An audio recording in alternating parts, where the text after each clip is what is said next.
¿Se ve? Súper bien, súper bien, súper bien. Excelente. ¿HD? ¿HD? ¿HD? En HD. Se le pasó el enojo. No, no estoy enojada, estoy preocupada. Concentrada. Claro. Eso. Bueno, yo pido las disculpas correspondientes por haberme ausentado la clase pasada eh, y pido las disculpas por si me ausento en las clases de esta semana, ya por un tema personal médico. Ya, como decía el profe, nos vamos a agarrar y vamos a finiquitar el... ¿Se ve? ¿Agrande la pantalla? Ahí sí, ya. Entonces vamos a terminar con estos diseños o formatos tipo que vienen saliendo desde cada modelo pedagógico, ¿no es cierto? Y voy a empezar yo según el modelo cognitivo, que es el formato de diseño que es de la planificación heurística, ¿ya?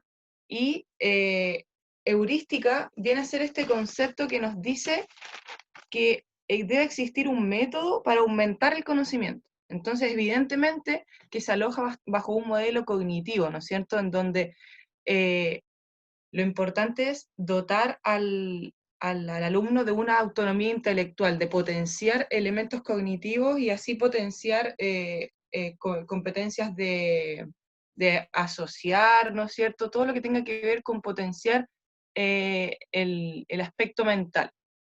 Y hablaba el profe en las clases grabadas las semanas pasadas que esta planificación se centra en una pregunta central, valga la redundancia. Entonces, lo importante es plantearse una pregunta que en el formato, en el papel, está literalmente al centro del papel y se resuelve esta pregunta mediante distintos elementos. Alguien está en la sala de espera. Ahí lo digo. Y, ay, ahí. Entonces hablábamos de que hacia un lado se encontraba todo este dominio conceptual, aquellos principios teóricos, ideas claves, principios filosóficos que teóricamente nos responden a esta pregunta. Y al otro lado hacía referencia a un dominio metodológico, al cómo, al valorar este conocimiento mediante afirmaciones, juicios de valor, etc. Entonces lo que viene a hacer esta planificación heurística es unir la teoría, darle fundamento teórico a nuestra práctica. Entonces viene a unir la teoría con la práctica, pero de una manera súper potente de fundamento. O sea, hay mucha teoría de por medio, ¿ya? Y eso a su vez la hace ser una planificación súper compleja de entender, porque hay veces en que estos elementos se confunden, ¿ya? Pero no son iguales. Entonces aquí pusimos esta imagen como de una estructura muy general de la heurística, y en la guatita de la B, en el espacio central, ¿no es cierto?, se plantea esta pregunta. Entonces, bueno, abajo el número 1, el título de la sesión o el tema, ¿no es cierto? Pero lo importante es el 2, es la pregunta central. Entonces, hacia un lado izquierdo tenemos todas estas teorías, principios que nos vienen a fundamentar la respuesta a la pregunta, porque lo principal es responder a esta pregunta planteada. Y posteriormente tenemos aquellos juicios de valor, ¿no es cierto?, afirmaciones. Entonces, esta es la idea central de una estructura, ¿ya? De una estructura de la heurística. ¿Qué son esas flechitas? Ya son, eh, quiere decir que estos elementos interaccionan y se relacionan estrechamente y bidireccionalmente, ¿ya? Entonces presentamos primero el título o el tema, ¿no es cierto? Nos planteamos una pregunta. Posteriormente fundamentamos aquellos conceptos que nos van a ir respondiendo a esta pregunta y después planteamos el cómo, ¿ya? ¿Cómo vamos a afirmar esta teoría? ¿Qué valor le vamos a otorgar para poder responderla? Entonces aquí está descrito, lo que acabo de decir, descrito literalmente a lo que se refiere cada elemento de la planificación heurística, ¿no es cierto? Entonces, las preguntas centrales vienen a ser estas preguntas en donde nosotros necesitamos encontrar una respuesta porque se hace necesaria la búsqueda de información sobre aquel tema. Entonces nos planteamos esta pregunta y es necesario para nuestro conocimiento, para nuestro potencial intelectual responderla, ya sea el tema que sea. Ya hablábamos de filosofías, teorías, principios y leyes, conceptos claves que nos iban a responder de manera teórica la pregunta, ¿no es cierto? Y por otro lado, el cómo, estas afirmaciones de valor, esto que después el lado derecho depende netamente del dominio conceptual, ¿ya? El cómo hace referencia al responder, al darle un valor al dominio conceptual y de esa manera puede responder de manera metodológica a la pregunta planteada, ¿ya? Y en el vértice de la B, abajito, están los acontecimientos, ¿no es cierto? En cómo estos hechos, acciones, eventos, que evidentemente se relaciona con las afirmaciones de valor, con el dominio metodológico que responde a un dominio conceptual, cómo estos acontecimientos, relacionando aquellos dos conceptos, nos van a poder responder a esta pregunta central.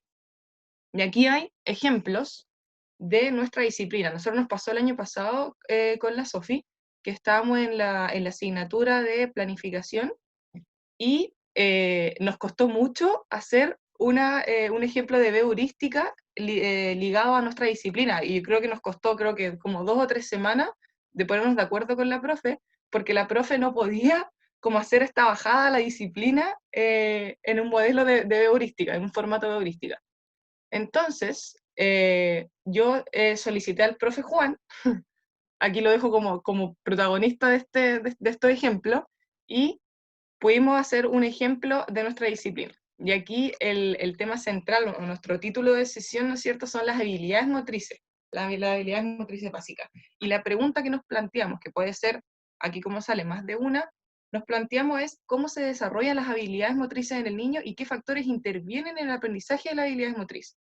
Entonces ya, nos planteamos esta pregunta y al lado izquierdo nos vamos a fundamentar teóricamente lo que nos puede servir para responder la pregunta. Entonces, nos fundamentamos desde la filosofía de la motricidad humana, desde un modelo ecológico como teoría, ¿no es cierto? Los modelos gráficos de Gallagher, principios y leyes que sustenten el desarrollo de las habilidades motrices, cuáles son estas habilidades motrices, en qué escala van, ¿no es cierto? Todo este fundamento teórico que me va a permitir asignarle un valor a la derecha.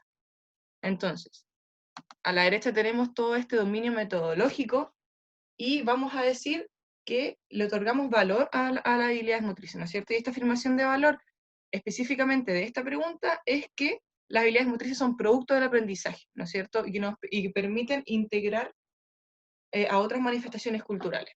Y así también vamos afirmando no solo su valor, sino que su conocimiento después de habernos sustentado teóricamente, ¿no es cierto?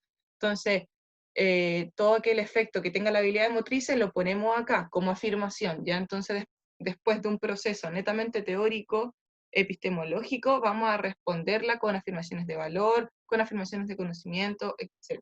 ¿Ya?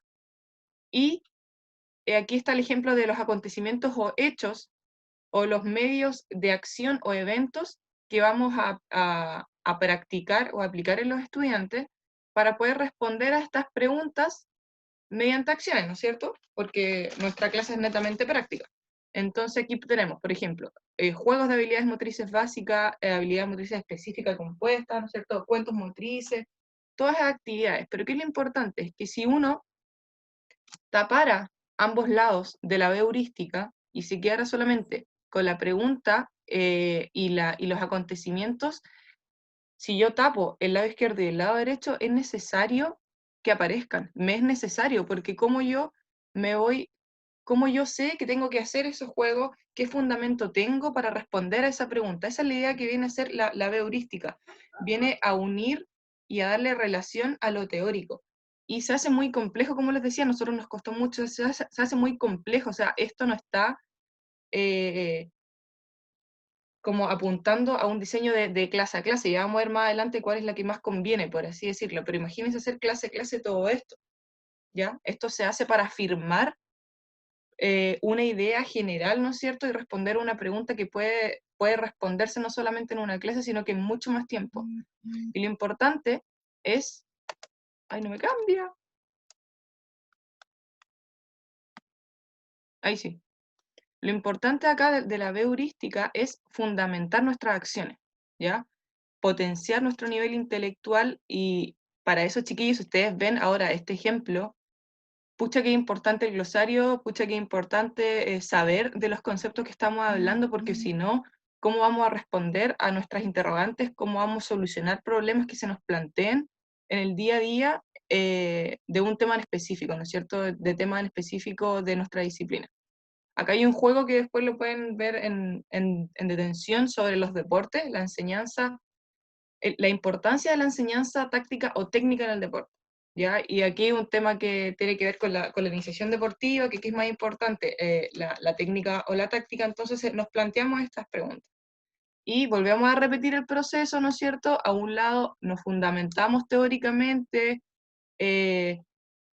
buscamos, no sé, autores o leyes o principios que nos fundamenten la enseñanza táctica o técnica del deporte, y al otro lado nos vamos a afirmar, nos vamos a darle valor al conocimiento, ¿no es cierto? Pero lo importante es que se parte de un conocimiento teórico, ¿ya? Y por lo tanto vamos potenciando nuestras capacidades intelectuales, ¿ya?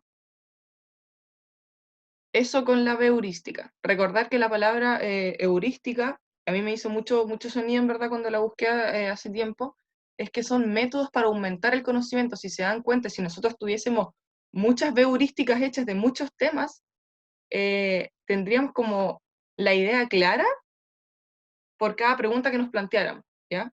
Y yo creo que ojalá sería ideal, no sé si es así, pero sería ideal que cada profesor pudiese realizar alguna heurística de los temas los cuales va a enseñar, ¿ya? Para tener a mano los principios y leyes que la sustentan, las teorías que lo sustentan, las asignaciones de valor, qué valor le damos, ¿no es cierto?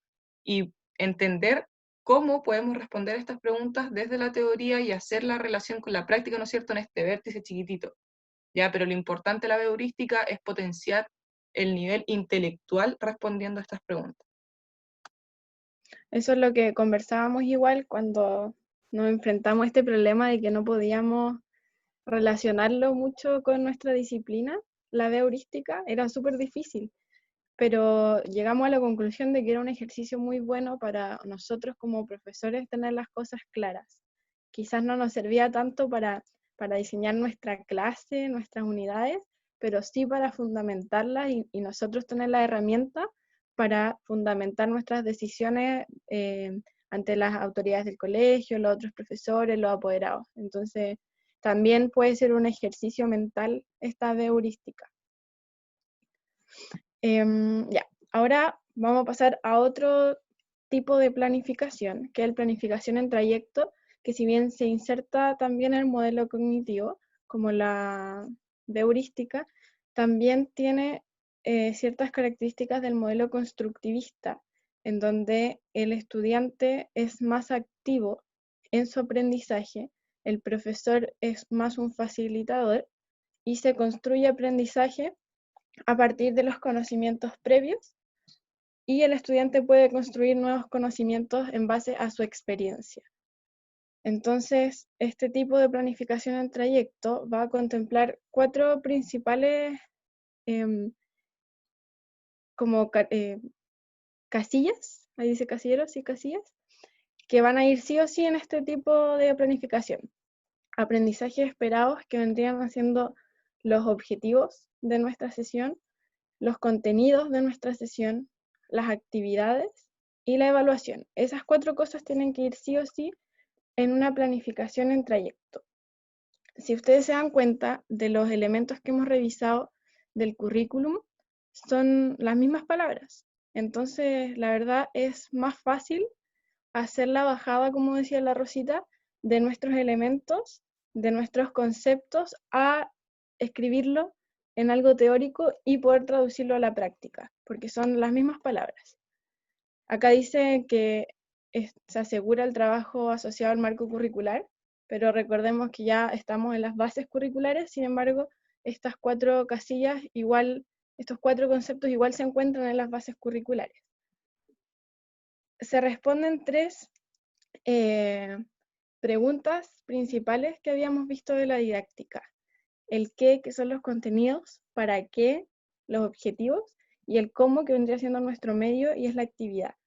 Y si volvemos un poco atrás a la heurística, que tiene que ver más con la justificación, con qué teorías yo voy a usar para justificar mis decisiones, podríamos decir igual que se relaciona con la otra pregunta que nos queda, que sería el por qué.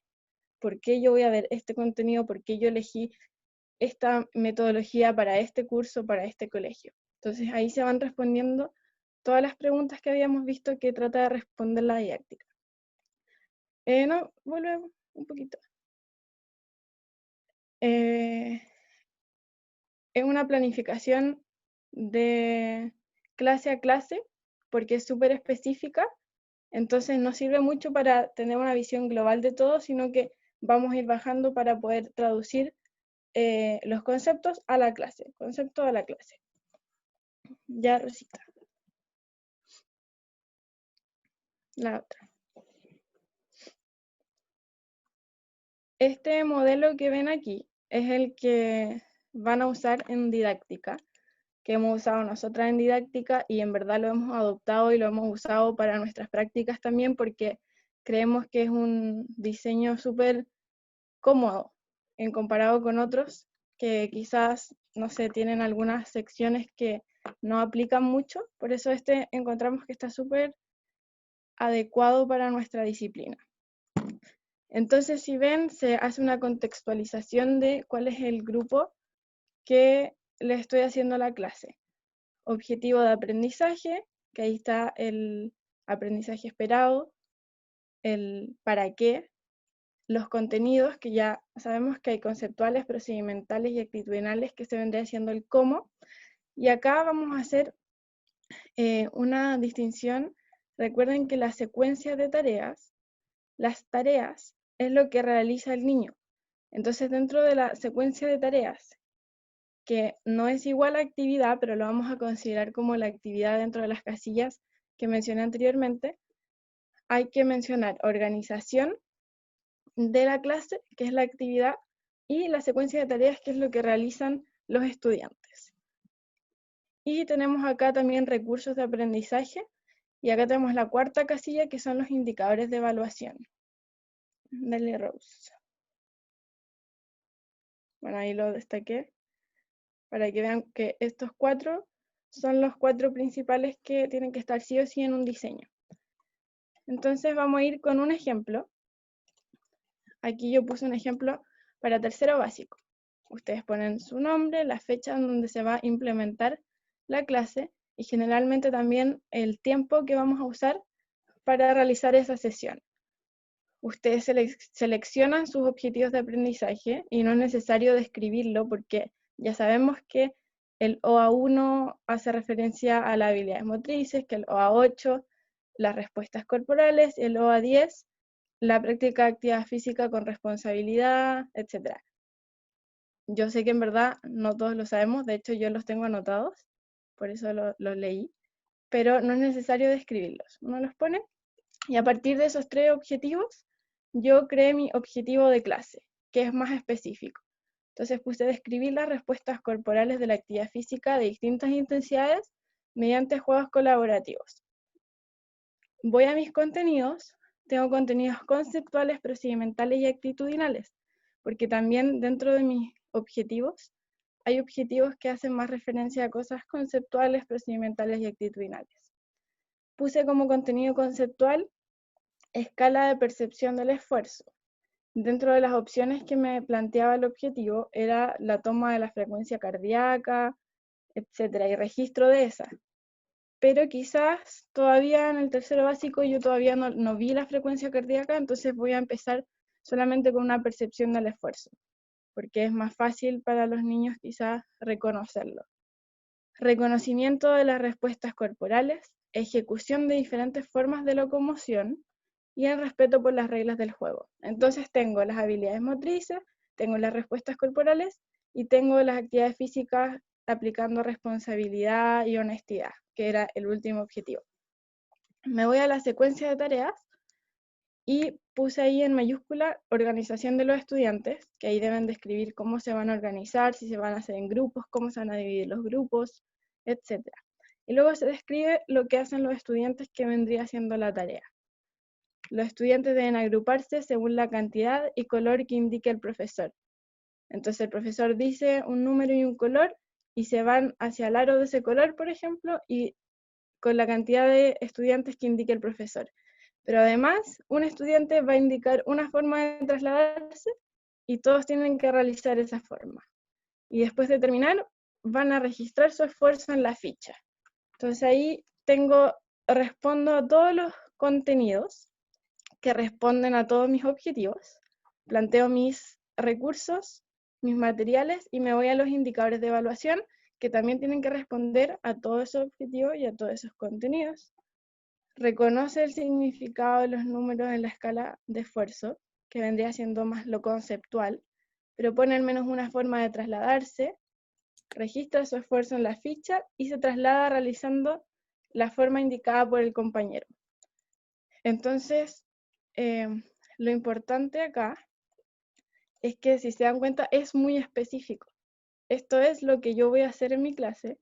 Sin embargo, va a ser un diseño y una planificación que va a ser flexible, porque el contexto y lo que vaya sucediendo durante la clase va a incidir en las decisiones que voy a tomar durante ella para seguir con la planificación, o quizás ir variando, ir cambiando el orden de las cosas, ir poniendo otras cosas, sacando otras, dependiendo de cómo va funcionando.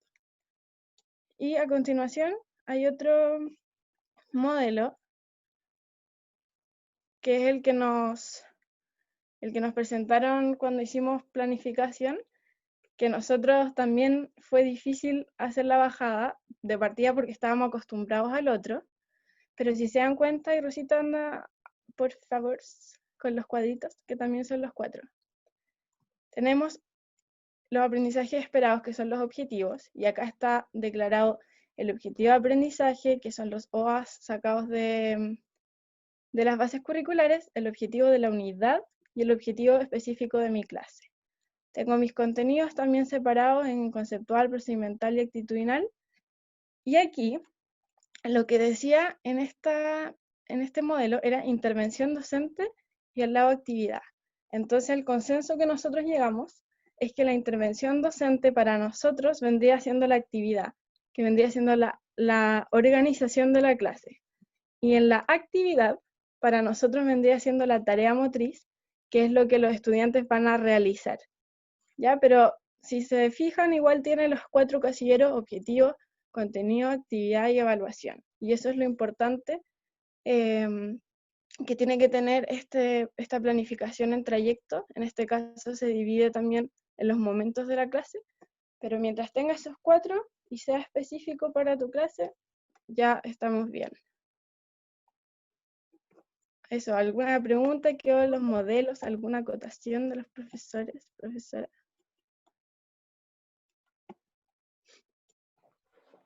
¿Cuál era la diferencia entre tarea y actividad? La actividad tiene que ver con la organización de la clase para lo que van a realizar. Por ejemplo, tú pones, se van a ubicar en una hilera y van a ir como intercaladamente, uno a la derecha y uno a la izquierda, para poder formar 2 grandes grupos. Se van a ubicar cada equipo se va a ubicar en un extremo de la cancha. Eso vendría siendo como las actividades. Y la tarea es como el estudiante corre al otro lado, toma el cono, se devuelve. La actividad es como carrera de postas, pero no se indica en verdad qué hace el estudiante, como se dice en la tarea. Y la tarea también, la diferencia es que plantea un objetivo y una condición. En cambio, la actividad, como decía la Sofi, es netamente los aspectos de organización, cómo se van a organizar los estudiantes y qué tarea deben ejecutar, bajo Y ese un contenido y bajo una condición. sí, ese objetivo y esa condición es un objetivo y una condición motriz, siempre en las tareas. ¿Profesoras? Ah, ya iba a decir. Profesoras, o sea que la actividad como que incluiría las 2 cosas, organización más tarea, algo así. ¿Y la tarea es como en sí los ejercicios? Para mí no. Profe, usted puede... Sí, no, principalmente, Antonia, hay que hacer 2 distinciones ahí. La tarea, para tener una idea mucho más clara, tal como decía Sofía y Rosita, la tarea tiene que ver con aquella prescripción que hace el profesor, ¿ya? Y por tanto, por eso entramos en esta lógica de objetivos y condiciones. Tal como indicaban las profesoras, este objetivo tiene que tener una condición motriz, un énfasis motriz, y las condiciones, lo vamos a ver más adelante en todo caso, así que no se me adelanten, pero principalmente tiene que ver estas condiciones con condiciones de realización tanto biomecánicas como de organización y operativas. Cuando hablamos por ejemplo, de condiciones que son de realizaciones, todo lo que puede y no puede hacer el estudiante durante el desarrollo de una tarea. Por ejemplo, si la tarea es trasladar un balón entre conos y luego en una marca, dentro de un aro, hacer un lanzamiento al cesto, lo que podríamos decir entonces que esa es la tarea, es lo que todos deben hacer y está prescrito por el profesor. Y por tanto, aquellas condiciones de realización es que el estudiante debe pasar sí o sí por los conos y debe lanzar sí o sí dentro del aro, en el suelo, la marca que está en el suelo. Esas son las condiciones de realización. Si yo les quisiera decir a ustedes, bueno, vamos a hacer algunas condiciones biomecánicas, entonces, muy generales, yo evidentemente no soy especialista en el área, pero le podría decir que la condición de realización biomecánica está vinculada a hacer obligatoriamente una flexión, una extensión y hacer del miembro inferior para poder sacar el movimiento o que el movimiento o el impulso del balón salga desde abajo hacia arriba. Y por tanto son condiciones que todos deben cumplir y las debe realizar el estudiante, pero son prescritas por el profesor. Y en definitiva, la actividad es lo que realiza el estudiante en función de la tarea. ¿Ya? Son las acciones del estudiante. Cómo lanza, cómo se desplaza, etc. Ya no sé si me expliqué bien ahí. Y por tanto, acá hay otra diferenciación, y por tanto cuando hablamos desde el punto de vista de la educación física, de la didáctica, que está íntimamente relacionada con el aprendizaje motriz, por tanto, la tarea está íntimamente relacionada con el aprendizaje, y son aquellas indicaciones que van a permitir aprender. Y por tanto, cuando hablamos de esta actividad, tiene que ver esencialmente, insisto, con aquellos elementos que demanda el profesor, que tiene que hacer el estudiante y que el estudiante efectivamente realiza en el terreno de juego. ¿Ya? Nosotros acá o en el terreno, en la clase misma, nosotros acá vamos a hablar sobre dos términos y acá ojalá no se confundan, y yo creo que no va a ser así, pero en el primer diseño de clase vamos a hablar sobre actividades genéricas, por tanto, todo lo que indica nos vamos a posicionar en función de lo que debe hacer el estudiante, lo que realiza el estudiante en la realidad. Y por tanto van a ser actividades mucho más generales donde no vamos a entrar en el detalle, principalmente de los objetivos motrices y de aquellas condiciones. Y por tanto, en esa primera, cuando hablemos del diseño y la planificación de una unidad didáctica, de una unidad de aprendizaje, vamos a hablar de actividad. Y cuando ya hablemos en el diseño clase a clase, vamos a hablar de secuencia de tareas, que nos van a permitir, insisto, establecer al detalle, de manera mucho más específica, aquellas condiciones y objetivos motrices que nosotros declaramos como profesores para que el estudiante pueda realizar. Rafael pregunta en el chat, entonces dice, la tarea sería como una descripción de la actividad enfocada en los estudiantes. Si lo queremos ver así, yo la afirmación a la pregunta la redactaría de otra manera. Yo diría que la tarea es aquella prescripción que propone el profesor para la realización de los estudiantes. Le cambiaría el giro porque evidentemente la actividad es lo que va a ejecutar, lo que va a declarar el profesor. ¿Ya? Y luego vamos a ver en el transcurso de la asignatura y también de la didáctica 2 que evidentemente hay modificaciones de tareas. ¿Ya? Y hay tipos de tareas duales, subgrupos de tareas, un poco creo que lo vimos cuando ustedes están en primero en aprendizaje motriz, y por otro lado también hablamos de una tarea que es modificada igual. Cuando una tarea es modificada, cuando las instrucciones, las indicaciones de las condiciones no están bien declaradas por el profesor, no está todo bien cerradito para que el estudiante pueda llevar a cabo pueda hacer esta actividad, y en definitiva hay unas modificaciones de la tarea. A ver, por ejemplo, misma situación de la carrera entre conos. ¡Pum! La tarea era lanzar desde el aro al cesto, desde el aro en el suelo, hacia el cesto, ¿cierto? Y por tanto, si el estudiante no tiene la información suficiente, cuando hablamos de que el estudiante pasa entre conos, pero no lanza dentro del aro, ¿ya? Y lanza de cualquier manera el móvil, por tanto estamos hablando de una tarea que es modificada. ¿Qué deberíamos hacer nosotros los profesores? Deberíamos decirle, bueno, Ojo, inicialmente la tarea es, pasa entre conos, ubícate dentro del aro para poder lanzar, y el lanzamiento tiene que ser de deflexión, extensión, y sacando el implemento del móvil con una sola mano para llegar al cesto. Por tanto, y todas las indicaciones de la tarea están netamente cerradas. Cuando la modificamos, o cuando el estudiante la modifica, hay una tarea que es modificada, y por tanto cambia el sentido, y generalmente el objetivo y las condiciones no son las mismas. Y por tanto en esa tarea modificada se va reflejando un poco la actividad del niño, lo que nosotros vemos que hace el niño. ¿Ya? No sé si nos explicamos bien en esa diferenciación. Dedito para arriba, dedito para abajo, manifiéstense en el chat. Espectacular. De todas maneras, vamos a entrar en mucho más detalle cuando empecemos a hablar sobre los diseños de clase, y eso lo vemos en Didáctica 2 principalmente, ¿ya? Entonces ahí vemos muy bien las características de una tarea, algunos ejemplos, aunque acá, muchachos, yo ya los quiero advertir en que el límite es muy sutil entre la descripción de una tarea y de una actividad. Es más, si ustedes van a ver los programas de educación física, todos van a hablar de actividad. Hacemos la actividad. Y también es un lenguaje permitido. Yo, en lo personal, y lo que he tratado de transmitir es que si el diseño y la planificación es del profesor, por tanto, quien describe y quien prescribe aquellas indicaciones es el profesor, y por tanto tienen que venir un poco desde ese lado. El diseño y la planificación nunca es para el estudiante, en el sentido de que nuestros estudiantes nunca andan con el instrumento en la mano verificando si está haciendo lo que el profesor plantea o no plantea. Por tanto, cuando hablo de que la lógica del diseño y la planificación está del lado del profesor, por eso, en lo personal, prefiero mucho más hablar de tarea y hacer la distinción con la actividad, aunque el límite es muy sutil, ¿ya? Y sobre todo en el ámbito de la educación física, cuando el fin es el aprendizaje del movimiento por el movimiento, y por tanto hablamos de un aprendizaje que es motriz, ¿ya? Eso. Sofía, Rosita. Sí, que yo iba a decir, recuerdo cuando nosotros pasamos esto, que la actividad era como el resultado de lo que era, como lo que salía. Eso es. No lo pude haber explicado mejor. Eso es, Pero en sí, palabras bien vamos a simples. ir explicitándolo después, así que no se preocupen por la confusión.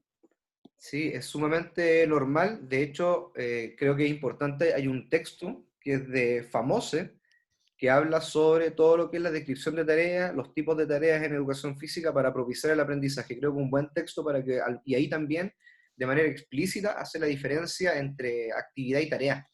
Creo que es un elemento bastante interesante que podríamos ir discutiendo más adelante, y por eso nosotros también en el diseño de clases, y esto fue un cambio que fuimos haciendo en el tiempo, mejora el lenguaje desde la secuencia de tareas. ¿Ya?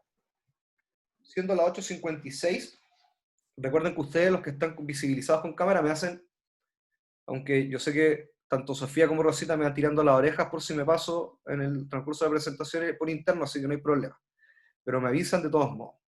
¿Ya? Lo que vamos a ver ahora, principalmente, tiene que ver ya entrando de lleno en función del diseño y la planificación de la clase. Tanto Rosita como Sofía lo que declaraban inicialmente son modelos de diseño de clases, ¿ya? Y vuelvo con la premisa de que efectivamente el diseño y la planificación, o la planificación y el diseño, son elementos que son propios de nosotros los profesores, y por tanto, si ustedes van a leer el estatuto docente y luego van a leer la ley, distintas leyes que hacen alusión al mismo artículo, por ejemplo, la ley 20.903, la ley 19.070, son algunas de las leyes que indican las responsabilidades del profesor, y estas están reflejadas en el estatuto docente. Sin embargo, acá a modo de introducción, ya el año 2014-2015, el Colegio de Profesores empezó a levantar la sensación, la idea muy válida por demás, sobre el agobio laboral. ¿Qué implica el agobio laboral? Implicaba que hay un exceso de carga de trabajo para nosotros los profesores, que está implicada también en tareas que son adicionales y que sí o sí no estaban remuneradas. Si nosotros hacemos esa lógica de la analogía entre horas remuneradas y trabajo en clase, o trabajo de permanencia en el colegio, las horas de diseño y planificación estaban totalmente excedidas a la carga horaria de un profesor. Y por tanto se levanta la lógica del agobio laboral, esa situación. Y por tanto el año 2015, en un decreto ordinario del Ministerio de Educación, principalmente en la división de de educación del sistema escolar, creo que, no recuerdo cómo se llama el nombre en este momento, creo que era el jefe de división escolar, que hace alusión al sistema educativo en general, escolar principalmente, no al sistema universitario, indica que a partir de ese año, 2015, entrando en 2016, el diseño de clase a clase, lo que vamos a ver nosotros, no es obligatorio para los colegios, sino que, sin embargo, también indica previamente que a pesar de que está en la ley como un elemento esencial de la responsabilidad docente, ¿ya? Ojo con eso, de la responsabilidad docente y de la profesionalización docente, se deben respetar también el trabajo autónomo del profesor en función de eso. Y por tanto los establecimientos educacionales no están por ley, no están obligados a exigir el diseño clase a clase a los profesores, ¿ya? A nosotros los profesores. Y por tanto la pregunta es, porque me pasó hace 2 años más o menos, cuando estaba en práctica final, una estudiante muy querida, además de mi parte, porque era de parte de mi tutoría, cuando estábamos viendo los protocolos de planificación y evaluación, plantea abiertamente y dice, pero bueno, ¿por qué tanto vemos este tema del diseño y la planificación si no es obligatorio? Y por tanto, evidentemente, ahí pasaron una serie de sensaciones en mi cabecita y serie de reflexiones en función de eso. Ahora la pregunta yo se las hago a ustedes. Si no es obligatorio por ley el diseño clase a clase, ¿es un sinsentido verlo en la formación inicial docente? ¿Qué piensan ustedes?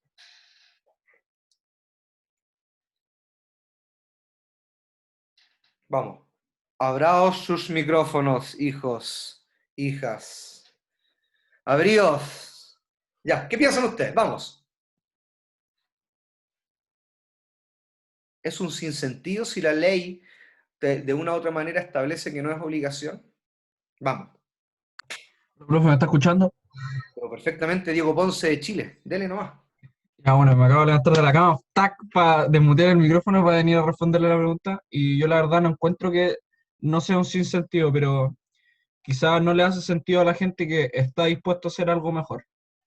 ¿A qué es lo que me refiero? Es que, por ejemplo, mucha gente se mete a una carrera, mucha gente se mete a una actividad, pero quizá no está dispuesto a ser mejor en el área o querer ser más profesional dentro de lo que él hace. Porque, por ejemplo, si nos ponemos en un, si nos ponemos a pensar bien, cualquiera se puede parar al frente de alguien y decir que puede hacer una clase bien, pero ¿qué en realidad puede decir que está haciendo una clase bien? ¿Qué en realidad puede decir que está teniendo como fundamentos profesionales al momento de estar frente a nosotros? Yo creo que igual es una base súper útil, pero netamente hay que saber apreciarla o mirarla de diferentes maneras. Ese es como mi punto de vista. Muchas gracias, Diego. Puede volver a la cama. ¿Qué más? Profe, Nadia, cuéntenos. yo creo que es como eh, lo que nos pasa ahora cuando nos dicen que existe una tarea en el aula que no es obligatoria, pero que es muy necesaria para que nos va a servir mucho para la prueba. Quizá ocurre eso en que no sea obligatoria no le quita la importancia o que sea necesario para nuestro estudio. Quizás pase algo así con la planificación. Más Perfecto. bien tenemos que entender que es algo que nos va a servir a nosotros, por más que no nos obliguen a hacerlo. Perfecto. ¿Quién más? Oiga, si tienen posiciones distintas y son políticamente incorrectas, por favor díganlo, ¿no? Si ya hablamos el jueves pasado que acá es importante plantear posiciones, ¿ya? Mientras estén bien argumentadas, ningún problema. Yo, profe, Menos que no. yo leía que yo estoy de acuerdo con que no se pidan las clases a clase, pero sí estoy de acuerdo en que se debería hacer el ejercicio de hacerla, porque por ejemplo ya, uno es profe de más de un curso en un establecimiento. Si yo, modo personal, si yo no planificara clase a clase, tendría un desorden mental que se vería reflejado en la fase activa de las clases. Por lo tanto, se hace necesario plasmar estas decisiones preactivas, clase a clase, para tener un poco más como todo en calma quizás o como todo bien definido. ¿Y qué pasa ahora si yo no planifico clase a clase? Pierdo como ese trabajo quizás mental de cranearme qué voy a hacer, cómo voy a evaluar clase a clase, o sea, el ejercicio de un diseño de clase a clase, creo que potencia mucho más la clase en sí. Y estoy de acuerdo con que no la pidan porque creo que los diseños de clase a clase tienden a ser muy flexibles, o sea, entre medio de la clase cosas van pasando y van cambiando y es tan cambiante que creo que no se debería pedir porque puede hasta que, no sé, que interfiera en el proceso general, porque si a mí me las pidieran clase a clase, no sé, que de medio semestre o de un mes, ¿qué pasa si yo paso esas clase a clase y después no hago o no aplico lo que diseñé porque en la primera clase se produjo un cambio que me va a hacer cambiar todo el resto de las clases que ya había entregado? Por eso creo que yo encuentro que está bien que no se pida. Perfecto. Sofía. Sí, más o menos la misma lógica que la Rosita. Es para resguardar, o sea, realizarlas, independiente si la entrego o no. Es para resguardar el aprendizaje y mantener una progresión también de los objetivos, porque en el fondo eso es lo que yo tengo que lograr, los objetivos.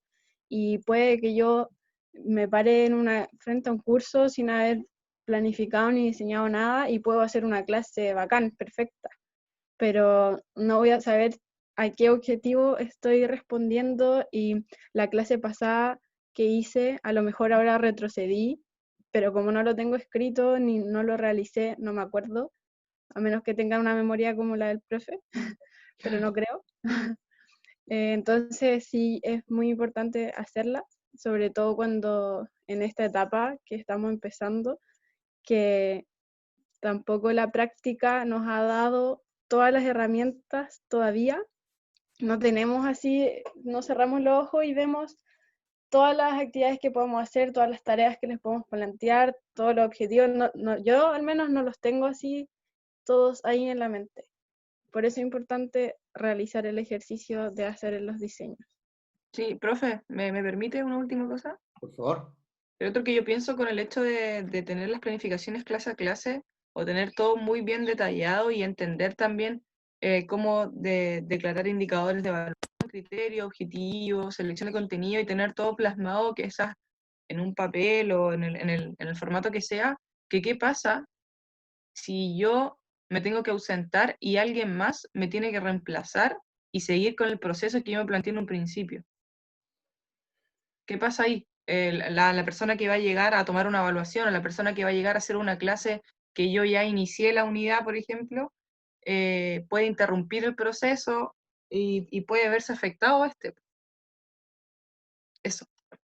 No, perfecto, son todas reflexiones muy, muy interesantes y muy importantes, y partiendo siempre, al ver si trato de interpretar, es que el trabajo de diseño y planificación es para nosotros, para los profesores. Y en función de eso también, concuerdo mucho con lo que dice tanto Rosita como Sofía, evidentemente, dar una carga mucho más en cuanto a responsabilidad, porque luego también vienen otros elementos que venían un poco a registrar la entrega de estos diseños de clase. Evidentemente hay una responsabilidad adosada, mucho mayor igual. En tanto, si ahora no es obligación entregar la clase a clase, yo también creo que es importante diseñarla, realizarla. Por tanto, porque es un instrumento para el profesor, y por tanto luego a medida de más experiencia nos va permitiendo también soltar un poco estos elementos y hacer algunas modificaciones en función también del conocimiento del contexto, etc. Pero además también es un elemento que nos permite a nosotros como profesores y profesoras también plasmar aquellos elementos que nosotros entendemos desde estas posiciones epistemológicas que hemos ido hablando y cómo se van traduciendo un poco en el papel. Lo que vamos a ver en esta pequeña presentación, yo voy a hacer un resumen bastante más acotado porque, insisto, creo que es importante que para el día jueves lean ustedes las 3 guías, son guías cortitas, 3 páginas nomás, por si acaso cada guía, o sea, tienen que leer 7 páginas, 9 páginas siendo justo, ¿ya? Y por tanto lo que vamos a hacer hoy día es más bien una introducción que puede ser complementada con este material. Partimos. Y por tanto, primero, ustedes seguramente han escuchado harto sobre el tema, o al menos nosotros en clase hemos destacado harto el tema sobre el diseño y la planificación, y hacemos esas distinciones. Y por tanto, cuando hablamos de diseño, ya señalábamos también que el estatuto docente lo declara como una responsabilidad por acá está, una responsabilidad de los profesores. Por otro lado, también el hecho de que no sea una entrega clase a clase también va entregando la autonomía a los profesores desde el saber profesional. Por otro lado, también refleja no obligatoriedad, sobre todo en esta parte del diseño, y además también surge esta lógica de no exigirla de parte de los establecimientos educacionales en función de los agobios laborales principalmente. Creo que yo tengo el documento que habla sobre el agobio y cuando lo declara también esta división de educación del ministerio, y por tanto creo que si quieren lo puedo compartir. Y por otro lado, a partir de eso también salen algunas orientaciones técnicas de la planificación. Sin embargo, y acá quiero hacer una distinción, cuando ustedes empiecen a indagar sobre todos los elementos de la planificación y el diseño, se van a encontrar principalmente que el término y el concepto que predomina en el discurso, tanto del Ministerio de Educación, de nosotros los profesores, etcétera, está vinculado principalmente a la planificación. Por tanto, ese es el concepto que predomina. Y luego en el tiempo uno puede ir encontrando otros conceptos asociados que son el diseño. La pregunta es ahora, ¿son lo mismo? ¿Sinónimo? ¿Planificar y diseñar son sinónimos? Bueno, si nosotros vamos a revisar la literatura y hacemos un zoom a cada uno de los conceptos, podríamos señalar que no son lo mismo. Cuando hablamos de planificación, principalmente es tomar aquellos elementos del currículum, que propone el currículum, y hacer una distribución temporal de aquellos aprendizajes que están declarados en estos documentos, en estos instrumentos del currículum, como lo son las bases curriculares y los programas de asignatura. Por tanto, la planificación, más bien, cuando hablamos en estos términos, tiene una diferenciación temporal también con respecto al diseño. Un poco, la planificación se utiliza principalmente cuando diseñamos unidades anuales, ¿ya? Y en algunos casos también, en función de cómo llevemos a cabo ese ejercicio docente, podemos hablar también de que se utiliza en el diseño de unidades de aprendizaje. Cuando hablamos de diseño de clase, principalmente el diseño de clase hace la distinción en que es el trabajo diario que realiza el profesor y por tanto está mucho más contextualizado las características del establecimiento y de los estudiantes. El diseño de clase es más bien personal, por tanto vemos cómo esos objetivos de aprendizaje que declara el currículum nacional, nosotros los hacemos carne y los hacemos propios en cada uno de nuestros contextos, es mucho más preciso. Y por tanto, este esquema, tal como dice ahí, el diseño mantiene una especificación de la clase y además también propone una contextualización a las características de los estudiantes cuando hablamos de diseño. Y en tanto, por eso este mapita que lo hice ayer, cuando modifiqué un poquito, hice el último retoque a la presentación, hablamos de que efectivamente ambos conceptos parten de la lógica de que el currículum nacional nos va a permitir a nosotros también establecer estos elementos. Pero sin duda, cuando hablamos de diseño, es traspasar y caracterizar nuestro contexto en función de estos elementos. Y la planificación es ordenar temporalmente una secuencia de aprendizaje que está en el currículum y hacemos un trazado general preferentemente para instancias de diseño y aplicación del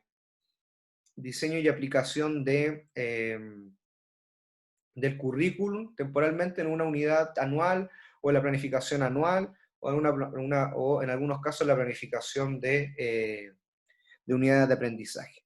¿Por qué digo en algunos casos? Preferentemente porque nosotros en este primer ejercicio, en este tercer y último ejercicio de calificación que tenemos en la asignatura, diseñamos una unidad de aprendizaje o una unidad didáctica. Y por tanto hay una combinación, bajo esta lógica, lo que estamos hablando ahora, hay una combinación entre planificación y diseño.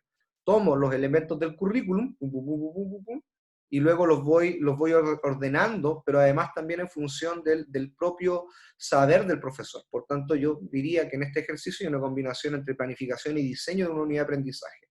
Cuando hablemos de el diseño de clase en la didáctica 2, vamos a hablar netamente del diseño, ¿ya? Pero en esta lógica vamos a hablar un poco entre planificación y diseño porque tiene características de ambas. ¿En qué sentido características de ambas? En que tomamos los objetivos de aprendizaje y los disponemos en un sentido temporal de tiempo. En esta lógica de unidad de aprendizaje, ¿por qué también hablamos de diseño? Porque levantamos nosotros mismos, o ustedes en este caso, levantan y diseñan objetivos de clase en tránsito que no están declarados en el currículum y por tanto entro ya en la lógica de diseñar. ¿ya? Son un poco las diferenciaciones que la vamos a estar recalcando constantemente. Pero a modo de conclusión de esta lámina, la planificación guarda relación con tomar los elementos del currículum, establecer un trazado general de los aprendizajes y disponerlos temporalmente para el diseño de unidades que son más grandes. El diseño de clase es la especificación de la clase y que tiene que ver mucho con las posiciones del profesor con respecto a cómo va a intervenir y cómo va a diseñar cada una de las tareas en cada una de sus sesiones. Dicho eso, avanzamos. Y por tanto, ahí hay un poco algunas definiciones con respecto a planificación. Insisto, la literatura en muy escasas veces van a encontrar la especificación entre diseño y planificación. Incluso si uno va a ver algunas orientaciones técnicas del Ministerio de Educación con respecto a la diferenciación que establece, habla principalmente de planificación, ¿ya? Habla del diseño de planificaciones. Y por tanto, la lógica, el discurso, el relato predominante ahí es la planificación. Ahí hay algunas definiciones, pero en definitiva cuando hablamos de planificar y posteriormente luego de diseñar, lo que uno hace es prever previamente ciertas acciones antes de poder implementarlas. Y por tanto, estos elementos, tanto de la planificación como el diseño, están sujetos principalmente a lo que Muska Mostyn declaraba como la fase preactiva o la fase de preimpacto. Y por tanto voy disponiendo qué voy a enseñar, cómo lo voy a enseñar, cómo lo voy a evaluar y para qué. Me respondo todas esas preguntas en esta etapa del diseño de una clase y además también el diseño de una planificación. ¿Vamos bien hasta ahí? Ya. Y cuando hablamos del diseño en particular, fundamentalmente un diseño de clase, insisto, acá es particular de cada profesor, se refiere a la especificación por clase, lo que nosotros vamos a hacer. Por tanto, los diseños de heurística y el diseño de planificación en trayecto que presentaba Sofía y Rosita en el momento anterior de la clase, responden al diseño. Cuando hablábamos de ese modelo en sábana, ¿cierto? Inicialmente lo que hablábamos la semana pasada, muy característico de los modelos academicistas tradicionales pedagógicos, se refiere más bien a la planificación. Y cuando hablamos del proceso de planificar y de diseñar fundamentalmente, y de diseñar principalmente, hablamos que efectivamente en esta situación encontramos dos elementos que son esenciales. Uno, los factores personales del profesor. Y por tanto, cuando hablábamos y respondemos a esta pregunta, evidentemente todo lo que hemos visto anteriormente, tanto de identidad profesional, teorías implícitas, estilos de enseñanza, modelo y perspectiva en educación física, son factores que influyen en la individualidad del profesor y por tanto también se van a ver reflejados en el diseño de clase y en la planificación de una unidad de aprendizaje. En tanto, el contexto educativo también va influyendo en cómo nosotros vamos plasmando estos elementos del currículum en el documento, en el papel. Y cuando hablamos principalmente de aquellos factores que son personales y que influyen en la planificación y en el diseño, principalmente hay algunos elementos que podríamos destacar. Uno, las motivaciones personales. Evidentemente, si a mí me dicen hoy en día en este contexto, bueno, profesor, la unidad de aprendizaje que guarda relación con los deportes de colaboración y oposición, yo no voy a ir a hacer rugby como contenido, sino que seguramente voy a tratar de ver ese desarrollo a partir de juegos modificados, que es un concepto que vamos a ver el próximo semestre. Y tiene que ver con las motivaciones que son personales. La formación inicial, conocimientos previos, también influye directamente en cómo nosotros los profesores planificamos y diseñamos. Y cuando hablamos también sobre estos elementos que son propios del profesor y profesora de educación física, evidentemente las concepciones que nosotros tengamos nuestros estudiantes, las concepciones de la educación física, es decir, todos estos elementos que son propios del posicionamiento epistemológico, evidentemente se ven reflejados también en este instrumento de planificación y diseño. Y por otro lado también la experiencia docente también va de una u otra manera reflejando estos elementos en función de cómo vamos disponiendo en el tiempo. Sofía ya algo señalaba anteriormente, a mayor experiencia, menos me preocupo en el diseño y la planificación. Hago adaptaciones en función del contexto y de las características de mis estudiantes en el documento. Y por tanto también las experiencias previas de lo que se habla del practicum principalmente es un elemento que influye directamente en el profesor de educación física y en cómo diseñamos.